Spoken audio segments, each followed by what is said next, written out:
እንደው ከቤተ ክርስቲያን አንፃር በቤታችን ውስጥ እነዚህ ምስለ አድኖች የምናስቀምጥበት አግባብ እንዴት ነው የሚታየው? አዎ ስዕላት ያው በተቻለ አቅም ጸሎት ቤት ውስጥ ነው መሆን ያለበት። በኢትዮጵያ ውስጥ አንደኛው እስልምናን ከክርስትና ጋር፣ ሁለተኛው እስልምናን ከእስልምና ታቸውን የቀየሩ ሰዎች የሚያደርጉት ነገር መጽሐፍ ቅዱሳዊ ነው። ገባሽ? ከማያምን ይልቅ ሃይማኖቱን የካደ የከፋ ነው ይላል መጽሐፍና ቅዱስ ጳውሎስ ለጢሞቴዎስ ሲጽፍ ሁሉ ለነሱ መገለጫዎች ቢዝነሳቸው ናት። ቤተክርስቲያንን እየሰደቡ እንጀራ የሚበሉባት ናት እንጂ እያስተማሩ ስላልሆነ እቺም ደቀመ የሚሰሩ እንዳሉ ልናምንና ልናውቅ ይገባል። ስለዚህ የተማሩ ሰይጣኖች ናቸው እነሱ። ወጣሽ ናት፣ የበሰለችም አይደለችም ገና ፕሮቴስታንትንም አትወክል። ሰይጣን በእድሜ ብቻ የሚበልጣቸው ክፉ እጅግ የክፉ አረመኔ የሆኑ በህዝብ ደም የሚደሰቱ ሚስትየው ጥንካሬ የሱን ዓላማ የሚያራምዱ ሰዎች በዓል ማደብዘዣ አጀንዳ ነው። በዓልን ተደስተሽ እንዳትይ ተበሳጭተሽ እንድትይ የተደረገ አጀንዳ ነውና ጠብቆ አሳድጎ ከልጅነቴ አባት የሆነኝ ሚካኤል አባቴ ለደረሰልኝ ልድረስለት ታላቅ አውደ ራእይ የኮምቦልቻውን ሞገስ የተራራውን መቅረዝ የተአምረኛውን የመላእክት አለቃ የቅዱስ ሚካኤል ቤተክርስቲያንን መሰረታዊ ችግሮች ለመፍታት ከመስከረም 10 እስከ 12 2018 ዓ.ም የሚቆይ ታላቅ አውደ ራእይ ተዘጋጅቷል። በዝግጅቱ ወንጌል ይዘራል፣ ዝማሬ ይቀርባል፣ በተመረጡ የክብር እንግዶች ሪቫን ይቆረጣል፣ በሊቀ ጳጳሳትና መምህራን መሪነት የፍቅር ማዕድ አጋፔ ይደረጋል። ቀጥታ ስርጭት በደረጀ ዘወይንዬ ሚዲያ ቋንቋ የነሽ ሚዲያ በሎዛ ሚዲያ እንዲሁም በዘማሪ ብርሃኑ ተረፈ ቲክቶክ እና በሌሎችም ይተላለፋል። በዕለተ እሑድ መስከረም 11 በተጋባዥ ታዋቂ አትሌት ጋዜጠኞችና አርቲስቶች አማካኝነት ለደረሰልኝ ልድረስለት ሩጫም ይካሄዳል። የዚህ ዝግጅት ዓላማው ችግር ላይ ለሚገኘው ለኮምቦልቻ ቅዱስ ሚካኤል ቤተክርስቲያን መድረስ ነው። ደግሞ ለቅዱስ ሚካኤል የደረሰለት ያውቀዋል። የተዋህዶ ልጆች ነው። የፍቅር ከተማ የአብሮነት ተምሳሌትና የመከባበር አርያ በሆነችው ኮምቦልቻ ለደረሰልኝ ልድረስለት አውደ ርዕይ እንሳተፍ። አዘጋጅ የደብሩ ሰበካ ጉባኤ 0911 57 3473 0904 65 65 04 እንዲሁም 0911 23 10 42 ደግሞ ለቅዱስ ሚካኤል ብራል በክንፎ መልጃውን ፈታ ነው የአምላክ ስም አለበት ስሙ ሚካኤል ነው። የክርስቶስ ሰላም ለሀገራችን ቸርነቱ ለሕዝባችን ይሁን። እንደምሰንብታችኋል። ይህ ደረጀ ዘወይንዬ ሚዲያ ነው። በሚዲያችን ሀገራዊ፣ ታሪካዊ፣ ሃይማኖታዊ፣ ባህላዊ፣ ወቅታዊ ጉዳዮችና ሌሎችም ይቀርባሉ። አብራችሁን በመሆናችሁ ታተርፋላችሁ። ለሌሎች በማካፈል ቤተሰባዊነትን ያጠናክሩ። መልካም ቆይታ ይሁንላችሁ። ጤና ይስጥልን ውድ ደረጀ ዘወይንዬ የሚዲያ ተከታታዮቻችን እንደምን ቆይታችኋል? እኛ እንግዲህ በዛሬው ዕለት ሁለት መሰናዶዎችን ይዘንላችሁ ወደ እናንተ ለመቅረብ መጥተናል። መምህር የመጀመሪያ የአዲስ ዓመቱን ፕሮግራማቸውን በዛሬው ዕለት የሚጀምሩ ነው የሚሆነው። በቅርቡ እንግዲህ መነጋገሪያ የነበሩ ሁለት አበይት ጉዳዮች ነበሩ በሀገራችን ኢትዮጵያ። ባለፈው ሳምንት ላይ አቅርበንላችሁ ነበረ። ከዛም በኋላ እንግዲህ መነጋገሪያነቱን አላቆመም። ከቅድስት ድንግል ማርያም ስዕለ አድኅኖ ጋር ተያይዞ ቲክቶክ ላይ ሲሰራጭ የነበሩ የተለያዩ መረጃዎች ነበሩ። በተለይም አንዲት ሴት ያጋራችው መረጃ ብዙዎችን አስቆጥቷል፣ ብዙዎችን አስከፍቷል። ይህ ነገር ከቤተክርስቲያን አንጻር እንዴት ይታያል? እኛስ ምን ማድረግ አለብን? እየተወሰዱ ያሉ እርምጃዎችስ ትክክል ናቸው ወይ የሚለውን ጉዳይ ከመምህር ደረጀ ጋር በመሆን የምናስቃኛችሁ ነው የሚሆነው። ከዛ ባለፈም እንግዲህ በአሜሪካ ከፍተኛ የሆነ እንቅስቃሴ ሲያደርግ የነበረ ግብረ ሰዶማውያንን እንዲሁም ደግሞ የተለያዩ የነሱን እሳቤዎች ሲቃወምና ማህበረሰቡን ህብረተሰቡን ሲያስተምር የነበረ አንድ ጀግና ወጣት ቻርልስ ክሪክ የተባለ ህይወቱ ማለፉ ይታወቃል። ከዛ በኋላ እንግዲህ ገዳዩ መያዙም ተሰምቷል። እነዚህን ሁለት ጉዳዮች የምንዳስስ ነው የሚሆነው። አብራችሁ እንድትቆዩ በአክብሮት እንጋብዛችኋለን። እኔ ትዕግስት አስቻለው ነኝ። መልካም ጊዜ ይሁንላችሁ። መምህር እንኳን አደረሰዎት። እንኳን አብሮ አደረሰ። እንዴት ነሽ? እግዚአብሔር ይመስገን። በዓል ጥሩ አልፏል? ቆንጆ ነበር። ያው ጥሩ ነው። እርሱ ጋር ነው ያከበርነው በዓል። ጥሩ ጊዜ ነበረን። በግል ጥሩ ነው። እንደ ሀገር ግን ቀዝቀዝ ብሎብኛል። የአዲስ ዓመት አልመሰላለ።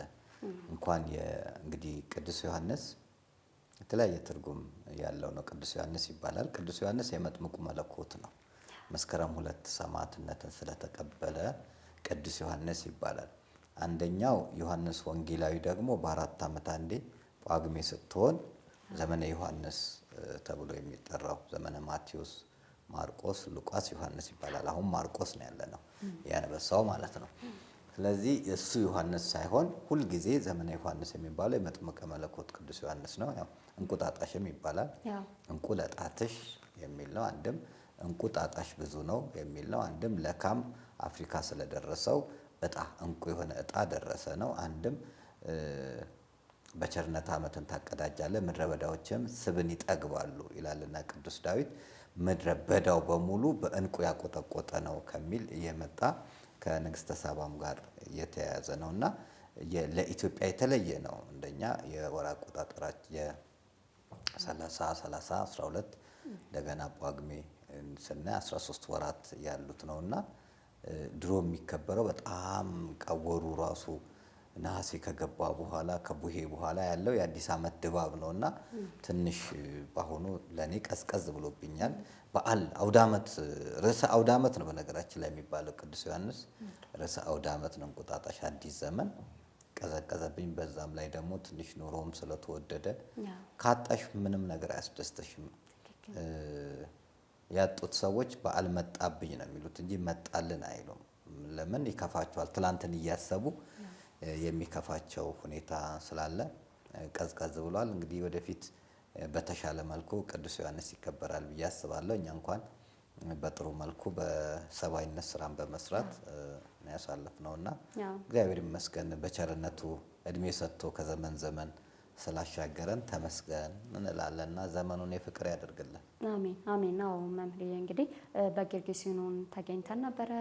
እርስዎ የሚመሩት መድረክ ነበር። በእርስዎ መሪነት በርካታ ስራዎች ተሰርተዋል እዛ ድርጅት ላይ። ከዛ ባለፈ እንግዲህ ሊቀ ትጉሃን መለስን በጣም ደስተኛ ነበሩ። የተጀመረውን ህንፃ አይተናል። ከዛም ደግሞ ባዶ እጃችሁን አልሄዳችሁም። ወደ 1.2 ሚሊዮን የሚጠጋ የገንዘብ ድጋፍ፣ የአልባሳት እንዲሁም የማዕድ ማጋራት ፕሮግራሞች ነበሯችሁና እንደዚህ በበጎነት መጀመሩ እኛም እዛ ቦታ ላይ በመገኘታችን ስለጋበዛችሁ እናመሰግናለን።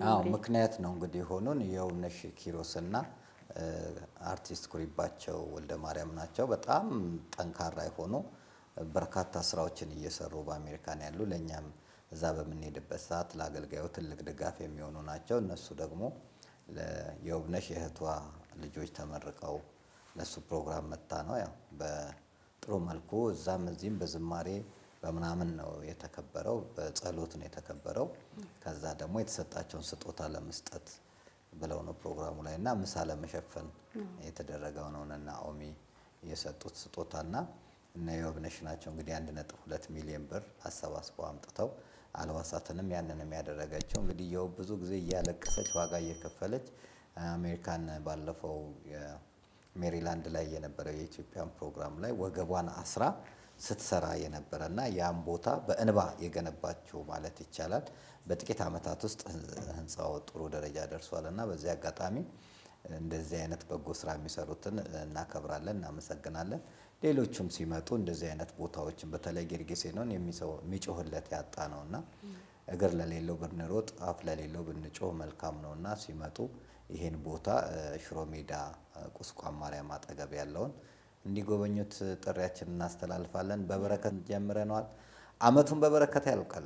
ከዛ ስንመለስም እንግዲህ በቤቶት እርሶም ራት ጋብዘው ነበረ። እነ የውብነሽን ተቀብለው ነበር። እነ ጋዜጠኛ ነጋሽ በዳዳ፣ እነ ዶክተር ጌትነት በርካታ ሌሎችም እንግዶች ቤተሰቦች ተገኝተው ነበረ። በጣም ደስ ያለኝ ስጦታ ማበርክተው ነበር ለነጋሽ እናት። ወይ በጣም ነው መወዳት። በቃ እናቴ ናት ብዬ ነው እንትን እምለውና ለሁሉ አዛኝ ደርባባ እና በጣም ጥሩ እንትና ለሁላችንም አዛኝ ናትና እቤት ሄደን ነበረ ከነየውብ ጋር ሄደን እንኳን ለዚህ ያበቃ ብለነው ቤቱን ከጠየቅነ በኋላ እኔም ጋር የራት ፕሮግራም ነበር ከውጭ የመጡትንና እዚህ ያሉትን በችግሬም ሰዓት የነበሩትንም ሰዎች ለማመስገን አንድ ላይ ራሄልም ከአሜሪካ መታ ፍርድ ቤት የተገኘችው ተገኝታ በማግስቱ ወደ ውጭ ሄደችውም ሌሎችንም ትልቅ ስራ እየሰሩልኝ ሰዎች እና ሀዳስ ለኔ በጣም ዋጋ የከፈሉ ሰዎችም ነበሩና እነሱን ለማመስገን የራት ፕሮግራም ነበር። በዛም ነጋሽን እንኳን ደስ አለ ለማለት ነውና ነጋሽና ዮብ ህብስቱን እንዲቆርሱ ለማድረግ ነው ሙከራ ያደረግነው። ጋቢም አልብሰዋቸዋል። ጋቢም ሁለቱን አልብሰናቸዋል። ያው እንግዲህ አንደኛው የነጋሽ እናት ነው ምርቃት መቀበል ስላለብን እኔ ለእናቶች በጣም የተለየ አክብሮትና ፍቅር አለኝ። እናቶች ዋጋ ከፍለዋል። ጡታቸው ባለውለታችን ነው፣ ጀርባቸው ባለውለታችን ነው፣ ማህፀናቸው ባለውለታችን ነው። ሳይማሩ ያስተማሩን፣ ሳያውቁ ያሳወቁን ስለሆነ ማክበር በጣም እና መመረቅ በጣም ደስ ስለሚል ጥሩ ነገር ነው። በእግዚአብሔር ቸርነት ቤት ውስጥ የነበረው ካምፋየርም ተደርጎ እንግዲህ ባለቤቴም ልጆቼም ዋጋ ከፍለው ጥሩ ድግስ እንዳበላናቸው ተስፋ አደርጋለሁ። አዎ ቆንጆ ፕሮግራም ሙያም ጥሩ ነበር። አዎ በደንብ ወደ ጉዳይ ለመልሶት መምህር ሰሞኑ መነጋገሪያ የነበረች አንዲት ሴት ነበረች በቲክቶክ ፕላትፎርም ላይ የእመቤታችን የቅድስት ድንግል ማርያምን ስዕል ስትጨመድድ፣ ስትጥል፣ ስታነሳ ያልተገቡ ቃላቶችን አሁን በዚህ ሰዓትኛ መጠቀም የሌለብንን ቃላቶች ስትጠቀም ነበር። ምናልባት ለማስታወስ ቪዲዮን አየት ላድርጎትና እንመለስ። እናቴን አክብሬ ነው እቺ ስዕል ማልሰባብራት። የወለደችኝ ኦርቶዶክስ ስለሆነች ስለማከብራት እናቴን እንጂ ብል መብቴ ነው። እዚህ ላይ ዝንብ ያራበታል። እዚህ ላይ አም ሶሪ ቱ ሴይ በረሮ ይሄድበታል። እዚህ ላይ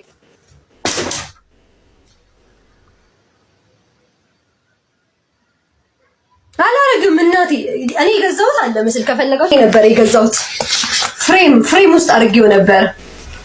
ሪከርድ አድርጉልኝ። ፍሬሙን ላምጣላችሁ ባለማወቅ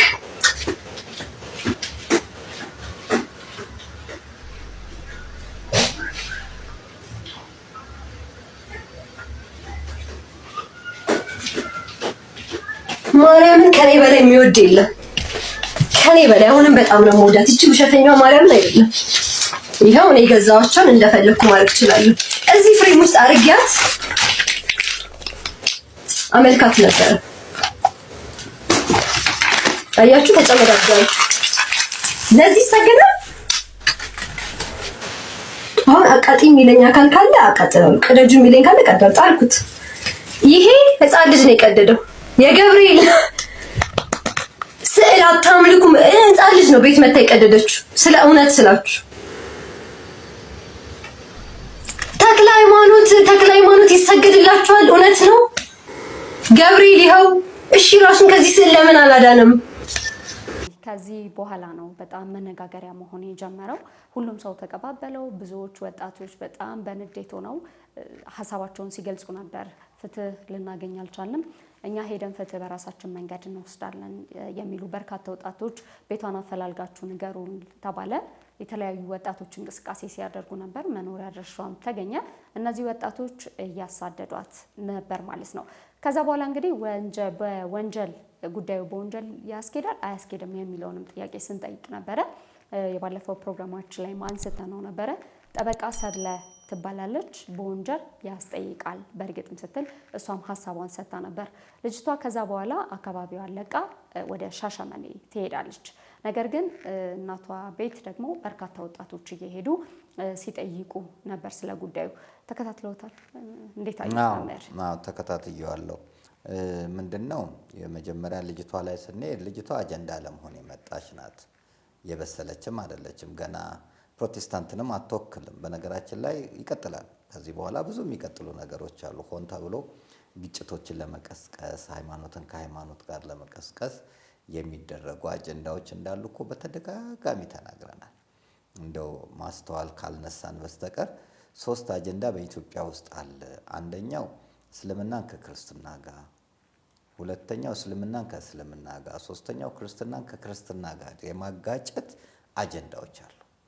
ስለዚህ ዘርን ማጋጨት፣ አንዱ ይመጣና አንዱን ዘር ሙሉ ይሰድባል፣ ሌላው ይመጣል፣ ዘር ግጭት ለማድረግ እንቅስቃሴዎች ይካሄዳሉ። ይሄም ሃይማኖታዊ ግጭቶች እንዲመጡ የተዘጋጁ በዓላማ የተዘጋጁ ሰዎች አሉ፣ መሳሪያ የሆኑ ሰዎች እና እነዚህ ሰዎችን ነው እያወጡ ጊዜ ታይሚንግ ቦምብ ነው እያወጡ ያፈነዷቸዋል። እቺ ላይ በሳል ሆነ አይደለም፣ ወይንም የእናቷ ሃይማኖት ነው፣ እሷም በውስጡ የነበረችበት ነው። ቤተክርስቲያን ደግሞ ለቅድስት ድንግል ማርያም ታላቅ ክብር ትሰጣለች። ስለዚህ ቅድስት ድንግል ማርያምን ወቅቱም ደግሞ የበዓል ወቅት ነው።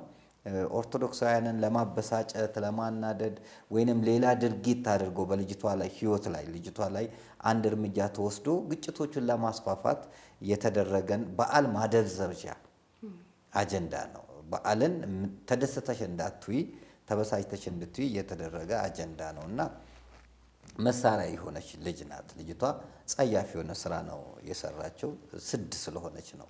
ምክንያቱም አንድ ሰው ሃይማኖት ውስጥ ያለ የማንንም ሰው ሃይማኖት የክብር መገለጫዎችን መንካት መብት የለውም። አለማመን መብቱ ነው፣ ግን መንካት የለበትም እና ዛሬ በጣም እብዶች በበዙበት ሰዓት ዘፋኞቹ ሰይጣንን አምልኮት ውስጥ የገቡበትን ሰዓት የእነሱን ፎቶ ያልቀደደች ልጅ የድንግል ማርያምን ፎቶ ለመቅደድ መነሳቷ፣ ኢሉሚናንቲ ውስጥ ያሉትን እነ ቢዮንሴ እነ ሪያናን ያልቀደደች ይሄንን ለመቅደድ መነሳቷ ምን ያክል ሃይማኖቱን ነክታ የሃይማኖቱ ሰዎች እንዲነሱ የተዘጋጀ አጀንዳ ነው። እኔ በቀላሉ እንደውም በእግዚአብሔር ቸርነት ነገሩ በርዷል ብዬ ነው የማስበው። ወጣቶችም የሄዱት እሷ ላይ እርምጃ ለመውሰድ ሳይሆን እሷን የህግ አካል እርምጃ እንዲወስድ ነው። እንግዲህ ይህን የሚያሳየው ምንድን ነው? የህግ አካል ላልቷል ማለት ነው። ላልቷል። የህግ አካል ይህችን ልጅ በቀላሉ ማግኘት ይችላል። አግኝቶ መቀጣጫ የሆነ ቅጣት ቢሰጥ ጥሩ ይሆናል ብዬ አስባለሁ። ምክንያቱም ኦርቶዶክሳውያን ለበቀል የምንነሳ አይደለንም። ትዝ ይልሽ እንደሆነ አንዴ ከአዲስ አበባ ወደ 30 ኪሎ ሜትር ርቀት ላይ አቡነ ተክለ ሃይማኖት ቤተክርስቲያን ላይ የፕሮቴስታንት መዝሙር የከፈተችው ልጅና መታም አውደ ምሕረቱ ላይ ታቦት ወጥቶ ይቅርታ ጠይቃለች እና እኔ ራሴ ፕሮግራሙ ላይ ነበርኩኝ። እዚህ ያቺ ልጅ ላይ እኮ ሰው እርምጃ አልወሰደም። ለምንድን ነው? እኛ በይቅርታ የምታምን ቤተክርስቲያን ናት። ስለ ጠላት ስለተሰደዱት ሰዎች ሁሉ ምህረትን የምትለምን ቤተክርስቲያን ስለሆነች መነካት ያምሻል። ይቅርታ የጠየቀችበትም ሁኔታ ጭንቀቱ ስለሆነች ነው እንጂ በትክክል ተጸጽታ ነው ብዬ አላስብም። ማድረግ ስላለባት እንዳደረገች አምናለች። ምክንያቱም እነከሌ ገፉ አሁን የምታቀርባቸው ምክንያቶች ሁሉ ለእኔ በቂ አይደሉም። 66 እንዲህ ስላደረገ ነው ከሌ እንዲህ ስላ የምታቀርበው ይሄ ሁሉ ትላንት አስራት አወጣ ነበረ ምናምን ይሄ ሁሉ ምክንያቶች ጥቅም የሌላቸው ምክንያቶች ናቸው። በቃ ተሳስታለች። ማንም ገፋፋት፣ ማንም ምን አደረገ፣ ማንም መሳሪያ አድርጓት ተሳስታለች። ይሄን ስህተት ነው። ማድረግ አልነበረባትም፣ አደረገች። ማድረግ አልነበረብኝም፣ ይቅርታ፣ በቃ አለቀ። ይቅርታ ብላ መሄድ ነው እንጂ አሁንም እናቷ እኮ ፕሮቴስታንት እንዲሆኑ ነው ጥረት እያደረገች ያለችው እና ይሄን በራሱ ሌላ ተጽዕኖ መፍጠር ነው። እናትየው ላይ ሌላ ተጽዕኖ እንዲፈጠር የማድረግ ዘመቻዋን ወደ እናቷ ልታደርግ ነው። እሷ ሃይማኖቷን የቀየረች ሳለ እንደገና ሌላ። በነገራችን ላይ እንደዚህ ሃይማኖታቸውን የቀየሩ ሰዎች የሚያደርጉት ነገር መጽሐፍ ቅዱሳዊ ነው። ገባሽ? ከማያምን ይልቅ ሃይማኖቱን የካደ የከፋ ነው ይላል መጽሐፍ እና ቅዱስ ጳውሎስ ለጢሞቴዎስ ሲጽፍ በቃ የከፋ ነው አለ። ክፉ ናቸው።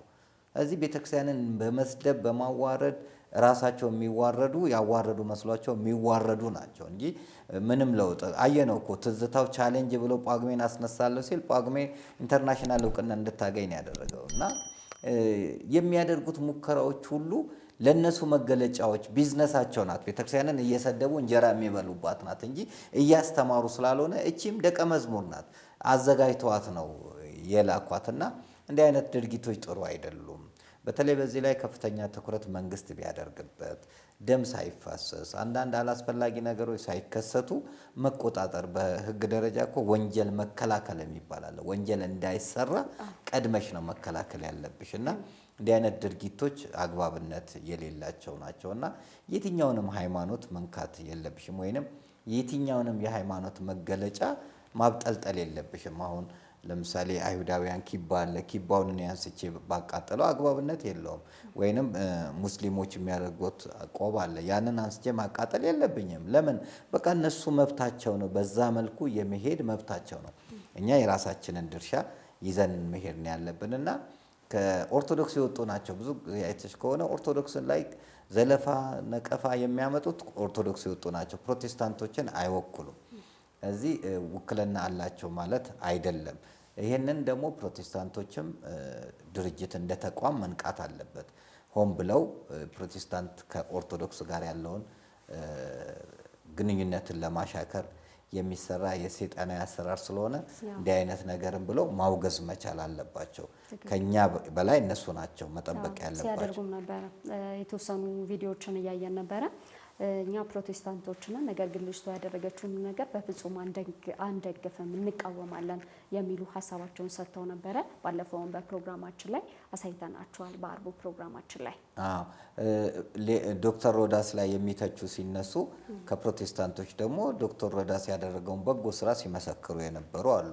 ገባሽ? እንደዚህ አይነት በጎነትን ህብረትን የሚፈጥር ነገር ነው እንጂ መቅረብ ያለበት እኔ ለምን ይኸውልሽ ዘንዶም ከዘሯ የተረፈ ሴቲቱን አለ ወንድ ልጅ የወለደችውን ሴቲቷን ሊያሳድድ ከዘሯ የተረፉትንም ሊያሳድድ ባሸዋ ላይ ቆመ ይላል ራእይ ላይ። ከዘሯ የተረፉትን ቅዱሳኖችንም ወንድ ልጅ የወለደችውንም ሴቲቷን አሳደዳት ይላል። ስለዚህ ሴቲቷ ወንድ ልጅ የወለደችውን ቅድስት ድንግል ማርያምን አሁንም ዘንዶ አይተኛላትም፣ ግን ምንም ማምጣት አይችልም። ለምን? የወደቀ ስለሆነ። የልጅቷ አካሄድ በጣም አግባብነት የሌለው ነው። ግን ያው እግዚአብሔር ይቅር ይበላት፣ ልቦና ይስጣት፣ አስተዋይ ልቦና ያድላት። እንደው ከቤተ ክርስቲያን አንጻር በቤታችን ውስጥ እነዚህ ምስለ አድኖች የምናስቀምጥበት አግባብ እንዴት ነው የሚታየው? አዎ ስዕላት ያው በተቻለ አቅም ጸሎት ቤት ውስጥ ነው መሆን ያለበት። ለብቻው ነው መሆን ያለበት፣ በክብር ነው። ለምን? ወደ እግዚአብሔር ስታቀኝ ይኸውልሽ አሁን ለምሳሌ የወንድምሽን የእናትሽን ፎቶ እኮ ትስሚያለሽ፣ ክብሩን ለመግለጽ ነው። ያን ፎቶ ስታይ ቤተሰብሽን የምታስታውሽበት ማስታወሻሽ ነው። ስዕላቱ እኮ እግዚአብሔር ያዘዘው ነው። ሳል ብሎ እኮ እግዚአብሔር አዟል። ስለዚህ በኪሩቤል ላይ ስዕላቱ እንዲሳል ያዘዘው እግዚአብሔር ነው። ስለዚህ ስዕሉን እንስላለን። ስዕሉን አምልከን አይደለም፣ ወይንም የስዕሉን ባለቤት አምልከንም አይደለም። የምናመልከው አንድ አምላክ ነው። ሐዋርያት በሰበሰቧት በአንዲት ቅድስት ቤተክርስቲያን እናምናለን ነው አይደል እንዴ? አምላካችንንም እኮ ከብርሃን የተገኘ ብርሃን ከእውነተኛ አምላክ የተገኘ አምላክ ብለን አንድ አምላክ እንዳለ ነው የምናምነው። ስናማተብ እኮ ራሱ በቂ እኮ ነው። በስመ አብ ወወልድ ወመንፈስ ቅዱስ አሃዱ አምላክ አሜን። አንድ አምላክ ነው።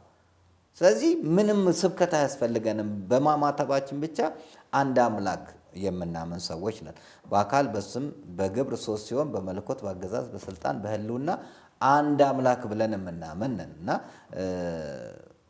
እነዚህ አምስቱ አዕማደ ምስጢር ላይ እኮ ቤተክርስቲያን የምታስተምረው ጉዳይ ነው። እንግዲህ የአቡጊዳ ሽፍታ የሆኑ ወይንም ከእውቀት ነፃ የሆኑ ሰዎች ቤተክርስቲያን ድንግል ማርያምን እንደምታመልክ አድርገው ያስቡ፣ እንደምትወድ ቢያስቡ ጥሩ ነው። አሁን እንወዳታለን፣ ስጦታችን ስለሆነች እንወዳታለን። የመስቀል ስር ስጦታችን ናትና እንወዳታለን። ብቸኛ ፍጡር አምላክን የወለደች እሷ ናትና እንወዳታለን። ለዘላለም ከእሱ ጋር በክብር ያለች ናትና እንወዳታለን። ቅድስት ንጽሕት ብጽዕት ልዩ የሆነ ስለሆነችና እንወዳታለን። ከፈጣሪ በታች ከፍጡራን በላይ ስለሆነች እንወዳታለን። ማንም በክብሯ ሊስተካከል የማይችል ጸጋን ሁሉ የተሞላች ስለሆነ እንወዳታለን። ቅዱስ ገብርኤል ያከበራትን ኤልሳቤጥ ያከበረቻትን እኛም እናከብራታለን። አምላክ ወዶ መርጦ ያደረባትን እኛም መርጠን እንወዳታለን፣ እናከብራታለን። ስለዚህ የአምላክ እናትን አለማክበር ሰይጣንነት ብቻ ነው። ሰው ከሆነ እንግዲህ ሰዋዊ አስተሳሰብ ካለው ድንግል ማርያምን ሊጠላ በፍጹም አይገባም። የሚጠላት ጥንት ጠላታችን ዲያብሎስ ብቻ ነው። እዚህ ለድንግል ማርያም ክብር ኦርቶዶክሳውያን ከፍ አድርገን እናከብራለን። ካቶሊኮችም እንዲሁ ያከብራሉ። በተለያየ ቦታ ላይ በአውሮፓም ስትሄጂ እጅግ በተለየ መልኩ ክብር ሰጥተው ጣሊያኖችም ፈረንሳዮችም ሲያከብሩ ታያለሽ።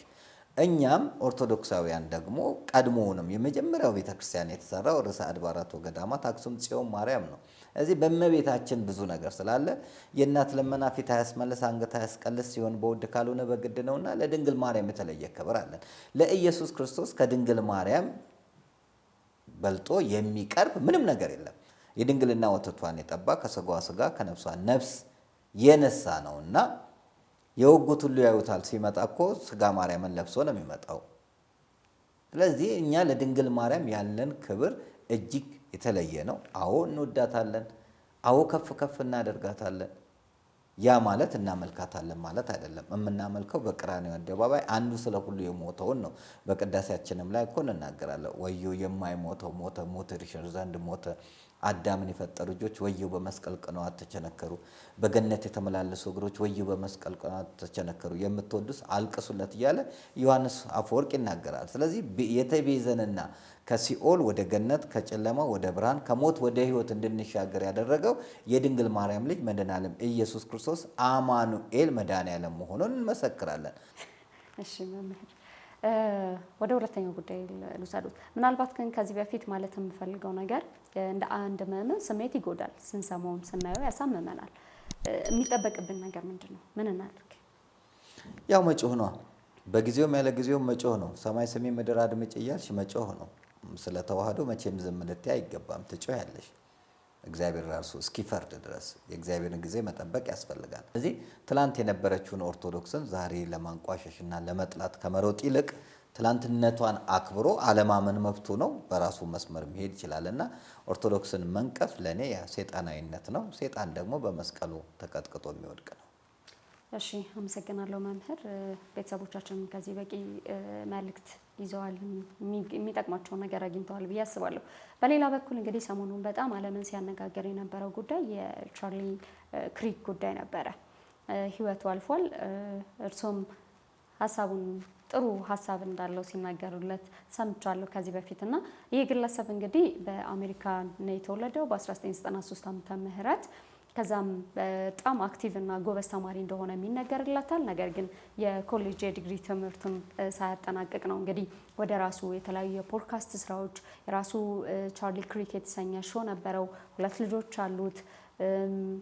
ባለቤቱ ጄሪካ ትባላለች። በጣም ጎበዝ ጠንካራ ሴት ነች። የራሷን ቢዝነስ ራን የምታደርግ የራሷን ቢዝነስ የምትሰራ ሴት ነች እና በጣም ተደጋግፈው ትልልቅ ስራዎችን የሚሰሩ በአሜሪካ በተለይም ከዚህ ከግብረ ሰዶማውያን ጉዳይ ጋር በተያያዘ አደባባይ ላይ የወጣ የተለያዩ ሙግቶችን በማስተናገድ ለማህበረሰቡ ጥሩ ትምህርት ይሰጥ የነበረ ወጣት ጎበዝ ልጅ ነበረ።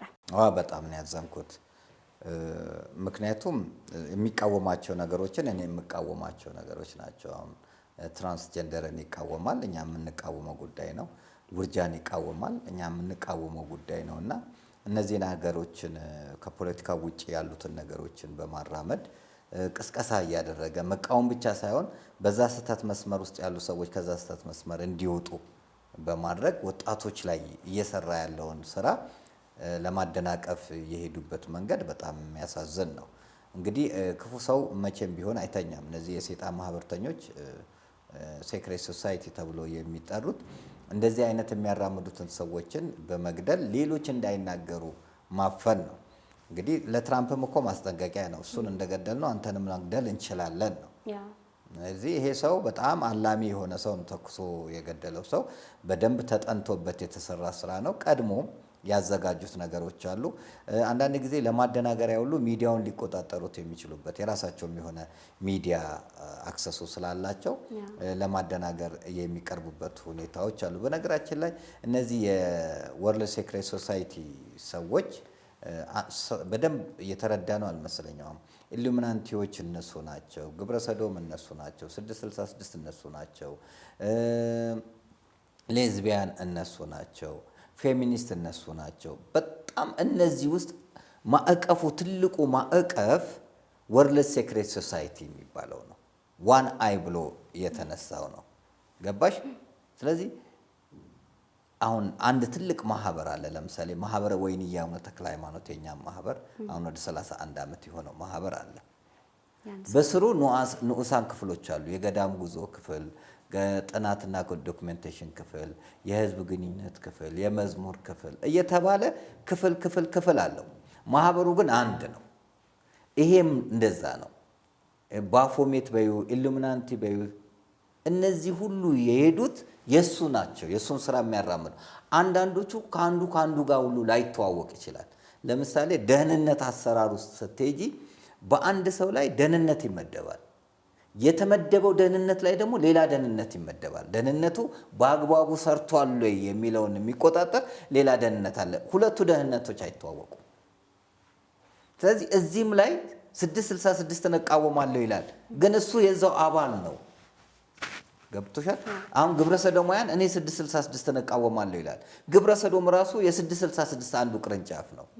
ይህንን አልተረዳ ነው። ገባሽ? ስለዚህ ዋና ዓላማቸው ምንድን ነው? ጥቂት የሆኑ የበለጸጉ ሰዎችን ለመያዝ የዓለምን ቁጥር ለማሳነስ በጦርነት ያሳንሱታል፣ በተለያየ ጉዳይ በሰው እንዳይወልድ በማድረግ መርፌ እንዲወጉ በማድረግ ገጠር ውስጥ ወይንም ኪኒን እንዲጠቀሙ በማድረግ እና አስተሳሰቦችን ሁሉ በመቀየር ለምሳሌ አይተሽ ከሆነ አሁን ወጣቶቹን ሴቶችን አስተሳሰብ ለመቀየር ትልቅ ስራ ኢትዮጵያ ውስጥ እየተሰራ ነው ያለው። በቃ ትዳር እንዲጠሉ እና አንድ ፕሮጀክት ሰርተው ጥናት አድርገናል ብሎ ያቀረቡት ፕሮጀክት ምንድነው? ትዳር ፕሮጀክቱ ፌዝ አውት ሆኗል የሚል ጥናት አቅርበዋል። ስለዚህ ከዚህ በኋላ ትዳር አያስፈልግም። ትዳርን የመሰረተው ማን ነው? እግዚአብሔር የመሰረተው ትዳር በሰው ሊፈርስ ይችላል እንዴ? ሊጠፋ ይችላል? የእግዚአብሔር ሐሳብ ሊበላሽ ይችላል ወይ? ከቶ የእግዚአብሔርን ሐሳብ ሊያበላሽ የሚችላል? እንደ ተቋም በገነትም ትዳር ነው፣ በምድርም ላይ መጀመሪያም በገሊላ አውራጃ በቃና መንደር በዶኪማስ ሰርግ ቤት የተፈጸመው ትዳር ነው። ሰው ብቻውን ይኖር ዘንድ መልካም አይደለም የሚል ቃል የተደረገው ለሰው ልጅ ነው። እኔ እግዚአብሔር ፍቺን እጠላለሁ ይላል እና ብዙ ተባዙ ምድርንም ሙሏት ብሏል እግዚአብሔር። ይሄን የእግዚአብሔርን ሐሳብ ተቃራኒ ለማድረግ ትዳር ፕሮጀክቱ ፈርሷል የሚል ጥናት የተደገፈ ብለው በጥናት አቅርበዋል። ሆን ብለው የተሳሳተ ጥናት ያቀርቡና እኛ ያንን ጥናት በመከተል ትዳር ባይሆንስ በቃ ልጅ ከፈለግን አዶፕት እናሳድጋለን ብለው እነሱ እኮ ይህን ሳያስቡት በእኛ ሀገር እኮ ማደጎ ጉዲፈቻ አለ። ልጅ ማሳደግ ትዳር ተጠልቶ እኮ አይደለም። በትዳር ውስጥ ሆነው ልጅ የሌላቸው ሰዎች ወይንም ደግሞ ተጨማሪ ልጅ ከፈለጉ ወይንም የተቸገረን ካዩም በማሳደግ ስራ የሚሰሩ አሉ። ኢትዮጵያውያን ቀድመናል በዚህም ቢሆን እና አዶፕሽንን በማበረታታት ትዳር እንዳይኖር ብቸኝነት እንዲሆን በማድረግ የፌሚኒስቶችም አካሄድ ሴቶችን ኤምፓወርና ለስልጣን ለእውቀት ለኃላፊነት የማብቃት ሳይሆን ከወንድ የመነጠል ክፉ ነገርን የመዝራት አስተሳሰብ ልክ ያቺ ሰላም ብላ የተነሳቸው ሰላም የሌላት ልጅ ባህል የመናድ ታሪክ የመናድ ማንነትን የመናድ ሃይማኖት አልባ የማድረግ የኢሉሚናንቲ አካሄድ ነው። ይሄ እኮ በ1776 ግንቦት 1 አዳም ዊሻውት የ24 ዓመቱ ፕሮፌሰር ያቀረበው የኢሉሚናንቲ አጀንዳ አንዱን ግለሰብ ማድረግ ነው። ብዙዎቻችን አሁን እኮ ግላዊ እንድንሆን አድርጎናል። ማህበራዊ ነገሮቻችንን አጥፍቷል። አይተሽ ከሆነ አንድ ቤት 4 ስልክ ካለ 4ታችንም አንነጋገርም። የጋርዮሽ ጨዋታዎቻችን ሁሉ ጠፍተዋል። ድሮ አባሮች፣ ሌባና ፖሊስ አካክሉት የለም። አሁን ጎረቤት ከጎረቤት ጋር እንኳን አብሮ መብላት የለም፣ እንኳን አደረሰ የለም፣ ቡና አብሮ መጠጣት የለም። ማንነትን ያሳጣና ግላዊ ያደርግሻል። ስለዚህ በግል ነው የሚቆጣጠርሽ። ፖርኖግራፊ እንድትከታታይ በግልሽ እቤት ድረስ እየመጣልሽ ነው። ራስን ማጥፋት የራሱ የሆነ ዌብሳይት ተዘርግቶለት እቤትሽ ድረስ እየመጣ ነው። ክፉ ሙዚቃዎች ሁሉ ሳይቀሩ አሉ። በቃ ክፉ ስራዎች እቤትሽ ድረስ መጣ እጅሽ ላይ። ስለዚህ አንቺን ብቻ ነው የሚያገኝሽ። ለምንድን ነው? የአዳም ዊሻውት የኢሉሚናንቲ መስራች ሐሳብ ሰዎችን ግላይ ማድረግ ነው። ስለዚህ እንደዚህ አይነት ብዙ ተባዙ ምድርንም ሙሏት የሚለውን ሐሳብን የሚደግፉትን ሰዎች ማጥቃት ይፈልጋሉ። ትራንስጀንደርን የሚቃወሙትን ሰዎች ማጥቃት ይፈልጋሉ። ስለዚህ እዚህ ላይ የተፈጸመው ድርጊት ሌሎቻችሁም ይህንን ተቃውሞ ብታቀርቡ እንገላችኋለን ተጠንቀቁ ብሎ ይህን ልጅ ብቻ ማጥቃት አይደለም። እንዲህ አይነት ሐሳብ የሚያነሱትን ሰዎች ነገ እንዳያነሱ ማድረግ ነው። በየትኛውም ቦታ ላይ የመግደል አቅም አለን፣ አንስታችሁም አንምራችሁም፣ ስለዚህ ተጠንቀቁ ነው እና ሌላ ሽፋን እንዲሰጠው ለማድረግ ደግሞ የየራሳቸውን ሪሰርች ያቀርባሉ፣ ለማጥፋት ማለት ነው። በጣም የሚገርመው እዚህ ጋር እንደው መምህሬም ገዳዩ ተይዟል ተብሯል። የ22 ዓመት ወጣት ልጅ ነው። አባቱ ነው አሳልፎ ለፖሊስ የሰጠው እና የሚገርመው ልጁ በጣም ዲሲፕሊንድ የሚባል አይነት ልጅ ነው። ቤተሰቦቹን የማያስቸግር አይነት እንደነሱ እንኳን ወጣ ያለ ከግብረ ሰዶማውያን ጋር ተያይዞ ሁሉ ስሙ የማይነሳ ልጅ፣ ቤት ውስጥ ረጅም ጊዜውን የሚያሳልፍ ልጅ ነው። የፖለቲካም የምንም አክቲቪቲ ውስጥ የሌለ ነገር ግን አደን የሚወድ ልጅ ነበረ። እንግዲህ ልጅ ገዳይ ተብሎ የተያዘው ማለት ነው። እና የሚገርመው ፖሊሶች ለሚጠይቁት ጥያቄ ምንም አይነት መልስ እየሰጠ አይደለም፣ ዝም ነው ያለው። እንደውም መጀመሪያ አካባቢ የለበጣ አይነት የሚመስል ፈገግታና መልስ ነበር ሲሰጣቸው የነበረው። ከዛ በኋላ ግን ከግድያው ጋር ተያይዞ ለሚጠየቀው ጥያቄ ምንም አይነት ጥሩ መረጃ እየሰጣቸው እንዳልሆነ ነው እንግዲህ እየገለጹ የሚገኙት። ሌላው ያስገረመኝ ነገር ደግሞ ኤለን መስክ የቻርሊ ክሪክን ልጆች 2 ልጆች አሉት ብያለሁኝ የእነሱን ወጪ እንደሚሸፍን ተናግሯል። እኔ ኤለን መስክ በራሱ ብዙ ስሙ የጠራ ሰው አይደለም። የሮቦት ሚስቶችን የሚያዘጋጅ ከዚህ ጋር ተያይዞ ቴክኖሎጂውን መሰረት በማድረግ በርካታ ሰይጣናዊ የሆኑ አስተሳሰቦችን ሰዎች ላይ የሚያሳድር እውቅ ሰው ነው ኤለን መስክ ማለት እና ከዚህ ጋር ተያይዞ ምን እየተከናወነ ነው የሚለው ነገር ትንሽ አሳስቦኛል። ይኸውልሽ የልጁ አሁን አንዳንዱ ታዋቂነትንም መፍጠር ይፈልጋል። አሁን እሱ ቢሞትም ስሜን ጽፌያለሁ ብሎ ታሪክ ይዘግበኛል ብሎ ሊያስብ ይችላል። ወይንም በገንዘብም ሊገዛ ይችላል። ወይንም ደግሞ በተለያየ መልኩ ተሳስቶ አእምሮውን ሰርቆት ሊሆን ይችላል። ብቻ በአንድም በሌላ ወንጀሉን ፈጽሟል። ገባሽ? የኤለን መስክም ሆነ ትራምፕንም ብታይ ትራምፕ ግብረ ሰዶምን ይቃወማል፣ ትራንስጀንደርን ይቃወማል። ይሄ በጎ ስራ ነው። በሌላ መልኩ እኮ እሱም ራሱ የሴክሬት ሶሳይቲ አባል የሆነ ሰው እኮ ነው። ምን አሜሪካን መሪዎች ምን ጤነኛ አላቸው? ስለዚህ በሌላ መልኩ ሌላ ነገሮችን የሚፈጽሙ ቅድም ያልኩሽ ይሄንን ነው። አንዱ ከአንዱ ጋር የንትን ነው ትዋለሽ እንጂ ግብረ ሰዶምን የሚቃወም ግን እዚህ ጋር ደግሞ ግብረ ሰዶምን 666ን የሚቃወም ግን ግብረ ሰዶም ይሆናል።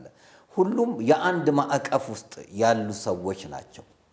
ስለዚህ በዚህኛው መልኩ ጥሩ ነው ብለሽ ስትዩ፣ በዚህኛው መልኩ ደግሞ የዛኛው አባል ለምሳሌ እነ ቢዮንሴ ኪዩን ኦፍ ኢሉሚናንቲ እነ ሪያና ኪዩን ኦፍ ኢሉሚናንቲ ናቸው። የሰብአዊነት ስራ ሲራዱ ደግሞ ልታይ ትችያለሽ። አንቺ አሁን ያኔ እነዚህ ንግግራቸው ሁሉ ጥሩ ነው፣ ግን እዚህ ውስጥ ናቸው ያሉት። ጉንዳን ላይ ሆኖ ጉንዳን የሚያራግፉ ናቸው እነዚህ ሰዎች። መጀመሪያ ከጉንዳን ውስጥ መውጣት ያስፈልጋል። ትክክለኛ የሆነውን እግዚአብሔርን አግኝቶ በአምልኮት ውስጥ መጽናት መቻል አለባቸው። እግዚአብሔርን የተዉና የሰይጣን መልእክተኞች ሆኑ ወይንም የሰይጣን ማህበረሰብ አባል ከሆኑ ምንም ቢያደርጉ በጎ የሚመስል ሌላውን ለማሳሳት አይምሮሽን ወደ ራሳቸው ለማምጣት አስተሳሰብሽን ለመስረቅ የሚደረግ አካሄድ ነው እንጂ በራሳቸው የጠፉ ሰዎች ናቸው፣ በቁም የሞቱ ሰዎች ናቸውና አንዱ አንዱንም ልደግፍ ብሎ ቢነሳ የቆመበት ቦታ ምንድነው የሚለውን ልናስብ ይገባል። ብዙዎችን እያታለለ ያለው የሰይጣን አካሄድ ምንድነው? እከሌ እኮ እንዲህ ያደርጋል የሚለውን አስተሳሰብ እንዲመጣ ያደርጋል። ገባሽ? ሌላው ደግሞ ነጮች የሚያቀርቡትን ጥናት ትክክለኛ ጥናት ነው ብሎ እኛ ኢትዮጵያን በብዛት እንወስዳለን። ጥናትን በጥናት አናፈርሰው ነው ወይ? ለምሳሌ ኤልጂቢቲኪው ላይ አይ የሚጨመራል ኢንተርሴክስ ወይንም ፍናፍንት።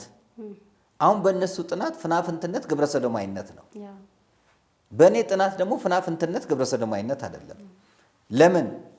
ግብረሰዶም የተፈጥሮ ጉዳይ አይደለም። እነሱ ግብረሰዶም የተፈጥሮ ጉዳይ ነው፣ የሆርሞን ጉዳይ ነው ብለው ነው የሚሉት። እኛ ደግሞ ምንድን ነው የምንለው? ግብረሰዶማዊነት የጠባይ ጉዳይ እንጂ የተፈጥሮ ጉዳይ አይደለም።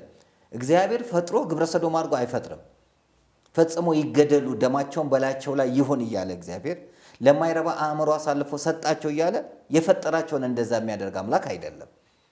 የኤክሰፕሽናል የሆኑ ፍጥረታት ልታይ ትችላለች። ጣቱ 6 ጣት ያለው የወንድ ድምፅ ያላት ሴት፣ የሴት ድምፅ ያለው ሴት ሆና ፂም ሊኖራት ይችላል። የተለያዩ ነገሮች ወንድ ሆኖ ፂም የሌለው ሊኖር ይችላል። ስለዚህ ተጣብቆ የሚወለዱ ሊኖሩ ይችላሉ። እነዚህ ልክ ሁለት ጾታ ይዞ እንደሚወለዱት ሁሉ የተለያየ ፍጥረቶች እግዚአብሔር ክብሩን ለመግለጽ ስለሚፈልግ ለክብሩ መገለጫ ታምራቱን መስራት ከፈለገ ያደርጋል። የሚሳነው ነገር የለም። እሱ ነው ወይስ ወላጆቹ ኃጢአተኞች ሲባል እሱም ወላጆቹም አይደሉም ተብሎ እንደተነገረ ከልጅነት ጀምሮ ልምሾ ሊሆን ይችላል፣ አይነ ስውር ሊሆን ይችላል። ይሄ እግዚአብሔር አሰራር ነው። በሱ ስራ ውስጥ መግባት አንችልም። ነገር ግን እግዚአብሔር በምንም መልኩ ግብረ ሰዶም አድርጎ ሊፈጠር አይችልም። ስለዚህ የእነሱን ጥናት በጥናት ነው ልታፈርሺው የሚገባ። ይሄንን ሊያምን የሚችል ሃይማኖተኛ የሆነ ሰው ነው። በፈጣሪ የሚያምን ሰው አዎ ፈጣሪ ግብረ ሰዶም አድርጎ አይፈጥርም፣ የሆርሞን ጉዳይ አይደለም። ሆርሞን ዲስኦርደር ሊፈጠር ይችላል። ከተወለደ ካደገ በኋላ በታብሌት በተለያየ ነገር ሊፈጠር ይችላል። አስተሳሰብሽ ሊቀየር ይችላል እንጂ ስትፈጠሪ እግዚአብሔር ግብረ ሰዶም አድርጎ አልፈጠረም። ስለዚህ የነዚህ ሁለት ጾታ ያሉትን ፍናፍንትንም ግብረ ሰዶም አድርጎ እግዚአብሔር አልፈጠረም። ጾታው የሚለየው በሚሸናበት ብልት በሱ መልኩ ጾታው ይለያል ብለሽ ልታሳምኛቸው የምትችው ጥናትን በጥናት ነው።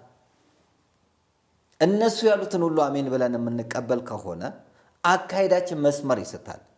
ትልቁ ችግራችን ኢትዮጵያ ከናሳ በፊት ህብረ ከዋክብት የሰየመች ስነ ፈለክን የተመራመረች ሀገር በናሳ ስራ አደረግናት። እኛ በብዙ ነገር በኪነ ህንፃ በስነ ጽሁፍ ቀደምት የሆን ሀገር የውጮችን ተመልካች ሆነን እኛ ራሳችንን አሳነሰን እና ነጮች የሚሉት ሁሉ ትክክል፣ ነጮች የሚያደርጉት ሁሉ ትክክል። ኢትዮጵያዊ ዶክተር ከሚያክመን እኮ ሕክምና ማቅ ነጭ ቢዳብሰን የምንድን የሚመስለን ሰዎች አለን። ለዚህ እኮ ነው እነሱ እኛ እንግሊዘኛ ብንናገር አይደንቃቸውም። እነሱ አማርኛ አንድ ቢናገር እኛን በጣም ደነግጣ፣ እንዴት አማርኛ ቻለ? ቋንቋ መሆኑን እንኳን እንዘነጋለን። ስለዚህ ለነሱ የሰጠነው ቦታ በጣም ቅዱሶች፣ በጣም መልካሞች፣ በጣም ጥሩዎች አድርገን እንጂ ክፉዎች እንዳሉ፣ ተንኮለኞች እንዳሉ፣ ሰይጣን እንደሆኑ፣ ታሪክ አጥፊ፣ ባህል አጥፊ፣ ማንነትን አጥፊ፣ ኢትዮጵያን ለመናድ እርስ በርስ የሚያጋድሉን፣ ሁለት ቢላ እየሰጡን ለሁለት ክፍል መሳሪያ እያቀበሉ ኢትዮጵያ ማንነቷን እንድታጣ የሚያደርጉ፣ ኢትዮጵያ እንድትፈራረስ የሚያደርጉ፣ ሃይማኖት እንዲጠፋ የሚያደርጉ የነጮች ሴራ መሆኑን አምነን አልተቀበልንም። ሴኩላሪዝም እንዲስፋፋ እኛነታችንን እንድናጣ የሚያደርጉን ነጮቹ ናቸው። ለነጮቹ ግን የሰጠነው ቦታ የተለየ ስለሆነ ራሳችንን አዋርደን እነሱም በቀለማችን እየናቁን በማንነታችን እየናቁን የበታችን እንድንሆን ሁልጊዜ እንድንራበም እንድንጠግብም አይፈልጉም። በእርዳታ እንድንኖር የሚያደርጉን ነጮች ናቸው። ስለዚህ ጥሩ የሚሰሩ እንዳሉ ሁሉ በጣም ደግሞ መጥፎ የሆኑ ክፉ የሆኑ የሚሰሩ እንዳሉ ልናምንና ልናውቅ ይገባል። ስለዚህ የተማሩ ሰይጣኖች ናቸው እነሱ እኮ የሰለጠኑ ሰይጣኖች ናቸው። ሰይጣን በእድሜ ብቻ የሚበልጣቸው ክፉ መረጃዎችን በማታለል በማስመሰል እያመጡ ትውልዱን የሚጨርሱ በጎ የሚመስል ማር አስመስለው ሬት የሚግቱ ህይወት አስመስለው ሞት የሚሰጡ ናቸው። እና እኔ የእነሱም ጥናት ላይ ጥናቱ ትክክል ነው። በኤንጂኦ ደረጃ ኢትዮጵያን ስንት ነው የጎዱት? በጎ አድራጎት ስራ ነው የምናቋቁመው እያደረጉ ስንት ስራ ነው የሰሩት? ባለፈው የፈረሰው ድርጅት ምንድን ነው? ሲአርዲኤን ነው ዩኤስኤድ ግብረ ሰዶምን የሚያስፋፋ አልነበረም እንዴ? ጦርነት መሳሪያ የሚያቀብል አልነበረም እንዴ ዩኤስኤድ? ኢትዮጵያን እረዳለሁ ብሎ ግብረ ሰዶም ኢትዮጵያ ውስጥ እንዲስፋፋ ትልቅ ስራ የሚሰራ አልነበረም እንዴ? ስለዚህ አየሽ፣ በእርዳታ ሰበብ የሚያመጡት ክፉ የሆነ ሃይማኖት አልባ እንድትሆኝ፣ ባህል አልባ እንድትሆኝ፣ ታሪክ አልባ እንድትሆኝ፣ ግብረ ሰዶምን እንድታስፋፊ፣ ውርጃን እንድታስፋፊ፣ ትራንስጀንደር እንድትቀበይ፣ አለበለዚያ እኮ ያስፈራሩሻል። ኤልጂቢቲኪው እኮ ይሄንን የማትቀበይ ከሆነ ይልሻል እርዳታ እንረዳም ይላል። እንዴ አለመቀበል መብት እኮ ነው። እነሱ የተቀበሉት መብታቸው ከሆነ የኔ አለመቀበል እኮ መብት ነው። የእሱም መብት ካከበርኩለት የኔም መብት ለምንድነው የማያከብረው? እሱ ግብረ ሰዶም ጥሩ ነው ካለ እኔ ግብረ ሰዶም ጥሩ አይደለም የምለውን ለምንድነው የማይቀበለኝ? ገባሽ ምን ያክል ክፉ አካሄደ እንደሚሄዱ? ስለዚህ ሀያላን የሆኑ ሀገሮች ይህን የተቀበለው እርዳታ አንረዳም፣ መድኃኒት አንልክም እስከ ማለትና በጉልበት አምላክ እንኳን በጉልበት እመኑኛ አምልኩኝ አላለም እኮ። ለክፉም ለደጉም ፀሐይን ያወጣል፣ ዝናብን ያዘንባል፣ አየርን ይሰጣል። እነሱ ግን ሰይጣን ምን ጊዜም ክፉ ስለሆነ ሰይጣን ደግ ሆኖ አያውቅም። አንዳንድ ሰው ሲናገር ካለመድከው መልአክ የለመድከው ሰይጣን ይሻላል። መቼም ሰይጣን ተሽሎ አያውቅም። እንዴት ይሻላል ሰይጣን? የሐሰት አባት ሐሰትንም ከራሷ መንጭቶ ይናገራል ይላል። ሁልጊዜ ክፉ የሆነ ሁልጊዜ መጥፎ የሆነ ደግነት ከሱ ዘንድ የሌለ የክፋት አባት፣ የሐሰት አባት፣ የሞት አባት፣ የደም መፍሰስ አባት የሆነ ሰይጣን እንዴት ይሻላል? ስለዚህ እሱ እየተቆጣጠራቸው በየጊዜው አዳዲስ ነገሮችን ፋብሪኬት እያደረጉ ትውልዱንና በተለይ ያላደጉትን ሀገራት ላይ ሸከማቸውን የሚያሸክሙ ናቸውና ስለ ሰብአዊነት ምን ያውቃሉ እነሱ? አሁን ሰብአዊነትን እንሰራለን ይላሉ። ሰብአዊነት እርስ በርስ ማጋደል ነው፣ ሰላምን ማምጣት እንጂ። የዩክሬን ጦርነት ሰብአዊነት ነው? የፍልስጤማውያንና የእስራኤል የኢራቅ ጦርነት ሰብአዊነት ነው ወይ? ባጭሩ አይደለም። ሰብአዊነት መከባበር፣ ሰብአዊነት መረዳዳት፣ ሰብአዊ እኮ ነው። ሰብ ማለት ሰው ማለት ነው። ሰዋዊነት ማለት ነው። ሰዋዊነት በጎ ነገር እግዚአብሔር የሚወደውን ነገር ማድረግ እንጂ መሳሪያ እየሰጡ ማጋደል ማፋጀት አይደለም። ስለዚህ በእሳት ላይ ቤንዚን እየለኮሱ ማቀጣጠል አይደለም። ስለዚህ ለኢትዮጵያ ኢኮኖሚካሊ ውድቀት፣ ለሰው እልቂት፣ ለኑሮ ውድነት፣ ለዚህ ደረጃ መድረስ ዘርና ዘር እንዲጠላላ ዘረኞች እንድንሆን ክፉዎች እንድንሆን ያደረጉ ነጮች ናቸው። ከውጭ የሚደረገው እገዛ ነው። እርስ በርሳችንን ለሁለታችንም ለተለያየ ክፍሎች ቢላ እየሰጡ ሲያፋጁ የነበሩት። ስለዚህ እኔ ነጮች ላይ ያለኝ አመለካከት ጥሩ የሚሰሩ እንዳሉ ሁሉ እጅግ የከፉ አረመኔ የሆኑ በህዝብ ደም የሚደሰቱ ቁጥር ለመቀነስ የህዝቡን ቁጥር ለመቀነስ የማያደርጉት ሴራ የሌለ ክፉዎች እንዳሉ ደግሞ ማወቅ አለብንና በእነሱ እጅግ በጣም አዝናለሁ። ስለዚህ እንዲህ የሚያደርጉ ለበጎ ነገር የሚነሳሱትን ሰዎችን ገለው ሌሎቹ ዝም እንዲሉ ማስፈራሪያ ለዓለም ማስጠንቀቂያ እየሰጡ ያሉ ነውና ነገ ከፈለጉ ደግሞ ትራምፕንም ሊገሉት ይችላሉ። ምክንያቱም የትራምፕ አካሄድ ካልተመቻቸው የሚመቻቸው መስመር ይኖራል እኮ የጋራ የሆኑ የሚግባቡበት አስተሳሰቦች ይኖራሉ። የማይግባቡበት ደግሞ አስተሳሰብ ይኖራል። ስለዚህ በማይግባቡበት አስተሳሰቡ አይሎ ከመጣ እርምጃ ከመውሰድ ጆን ኤፍ ኬኔዲ ማን ገደለው የሚል አንድ መጽሐፍ ነበርና እንደዚህ ሊያደርጉና ወጣቶችን መሳሪያ ሊያደርጉ ይችላሉ። በጣም አመሰግናለሁ መምህርዬ። እንግዲህ ከዛ በኋላ ይሄንን ሙቭመንት እንደውም ህዝቡን በጣም ነው ያነቃነቁት። በቻርሊ ክርክ ጉዳይ በርካታ ሰዎች ናቸው ወጥተው በመዘመር በመሰባሰብ የተለያዩ መድረኮች ላይ የተዘጋጁ ኢቨንቶች ነበሩ። እዛ ላይ ሳይቀር የሚስትየው ጥንካሬ ሳይቀር የሚገርም ነበርና በአንድ ሰው ይህ ሁሉ ህዝብ መነቃቃት ከቻለ በርካታ ህዝብ እንደዚህ በጋራ መቆም ከቻለ እንግዲህ ነገር እሱ ነው ያሉት ጥሩ ነገር። አሁን የሚስትየው ጥንካሬ የሱን ዓላማ የሚያራምዱ ሰዎች መነሳት። በነገራችን ላይ 94.5 የአሜሪካ ህዝብ ግብረ ሰዶምን የሚቀበል አይደለም። 4.5% ነው የሚቀበለው። ከ328 ሚሊዮን ህዝብ መካከል መሰለኝ አሁን ኦልሬዲ ቁጥሩ ሊጨምር ይችላል የማይቀበለው ህዝብ ነው። እነሱ ያው ሲስተሙን ይዘውታል፣ ሌላው ደግሞ ግዴለሹን ይዘውታል። ፕራይዳቸው ላይ መጥቶ ይገኛል። ግብረ ሰዶምን ባይሆን ቁጥራቸው ብዙ ነው ለማስባል የሚገኙ አሉ። ገንዘብን አድለው ሌሎቹን የመጋበዝ ሁኔታዎች ይታያሉ እንጂ የአሜሪካን ህዝብ ቁጥር ያ ሆኖ አይደለም። በነገራችን ላይ አሜሪካን እኮ የተቀበለችው በህግ ደረጃ በኦባማ ጊዜ ነው እንጂ በቀድሞ እኮ ሬንቦውንም ሳን ፍራንሲስኮ ላይ መስርታ ነበር፣ ግን ህጋዊ አልነበረችም። ይሄ ክፉ ሰው በጣም በህይወት የምጠላው ሰው ቢኖር ኦባማን ነው። እዛ ሀገር ላይ ይሄንን ድርጊት እንዲሆን ያደረገና በጣም ህጋዊ እንዲሆኑ እንዲፋንኑ ያደረገው እሱ ነው።